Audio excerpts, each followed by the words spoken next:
তবে ইদানিং আমির আমাদের মন আরো বেশি খারাপ করার দরকার আছে, কারণ রাশমিকা মান্দারের বিয়ে হয়ে গেছে গা।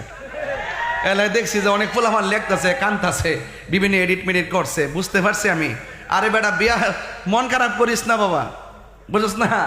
এবার আল্লাহর রাস্তায় একটু তওবা টওবা কইরা মুসলমান হয়, কথা কোন ঠিক না বেটি?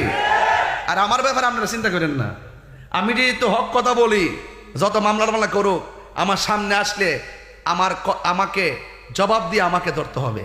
এটা আমি পরিষ্কার কথা বলছি। আমি যেহেতু চুরি করি নাই, দুর্নীতি করি নাই, ডাকাতি করি নাই, চাঁদাবাজি করি নাই, অলির মাজারে আক্রমণ করি নাই, নবীর বিরুদ্ধে কথা বলি নাই, শরীয়তের বাহিরে কথা বলি নাই, নবীর আকীদার বিরুদ্ধাচরণ করি নাই, সুতরাং আমার বিরুদ্ধে কেউ মামলা দিলেই আমাকে ধরে নিয়ে যাবেন, আমি রাজি আছি। তবে আমি যে অপরাধ করছি তার প্রমাণ দিয়ে আমার হাতে হাত করা লাগাতে হবে। এবার বাংলাদেশে যেখানে হোক সেখান থেকে ইনশাআল্লাহ এগুলো আমি ডোন্ট কেয়ার, আমি এগুলো কোনো পরোয়া করি না। কারণ কেন? সত্যের জয় সুনিশ্চিত, কথা বলেন ঠিক কিনা? বিগত 5ই আগস্ট থেকে শুরু করে এই আগস্ট আবার পার হয়েছে, অনেকে লেজ গোটাই ফেলছে, অনেকে চিভার ভিতরে ঢুকে গেছে গা। আবার আমার এখন আপাতত কয়েকদিন চুপ থাকেন। কি সুন্দর করে মন্দির পিছনে রাখা ইসলামী সঙ্গীত আর গীতা পাঠ করতেছে। এটা কি ইমানের? এটা কিসের জন্য আমরা বুঝি না? আমরা এগুলো ভালো করে বুঝি। আরে বাড়া, এই মাধবপুরে যত হিন্দু সমাজ, আজকেও তো এক হিন্দু এসে দেখা করলো, আমাদের হাতে হাত রেখে মুসলমান হয়। অনেক হিন্দুরা আমাদের ওয়াজ আইসা শুনে। আজকে আমি কিছু হবিগঞ্জ চেম্বারের মধ্যে একজন এসে বলতেছে, হুজুর আমি হিন্দু, কিন্তু আপনাকে অনেক ভালোবাসি, আপনি সম্প্রীতি কথা বলেন। তোমার কি মন্দিরের মধ্যে যাইয়া কই তুইব মুসলমান জলাঞ্জলি দিয়ে দিছ?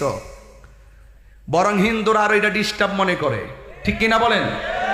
যে আমরা একটু আনন্দ, আমরা ধর্মটা পালন করবো, মোল্লাটি কই থেকে আইলো রে, এটি তো আইসে, আসল তো আমরা খুশি করতে আইসে না, তলে তলে ভোট নিবার লাগে আইসি রে। এরা এরা এরা যে কেমন লোক আমরা চিনি, কথা বলেন ঠিক কিনা?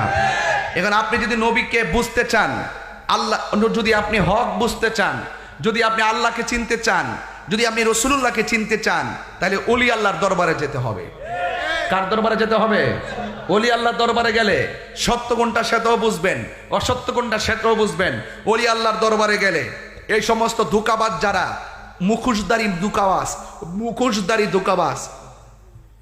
তবে ইদানিং আমির আমাদের মন আরো বেশি খারাপ করার দরকার আছে, কারণ রাশমিকা মান্দারের বিয়ে হয়ে গেছে গা।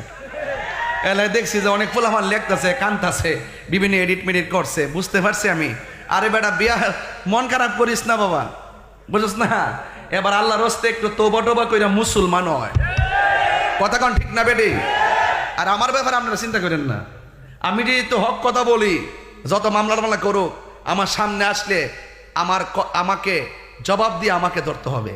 এটা আমি পরিষ্কার কথা বলছি। আমি যেহেতু চুরি করি নাই, দুর্নীতি করি নাই, ডাকাতি করি নাই, চাঁদাবাজি করি নাই, অলির মাজারে আক্রমণ করি নাই, নবীর বিরুদ্ধে কথা বলি নাই, শরীয়তের বাহিরে কথা বলি নাই,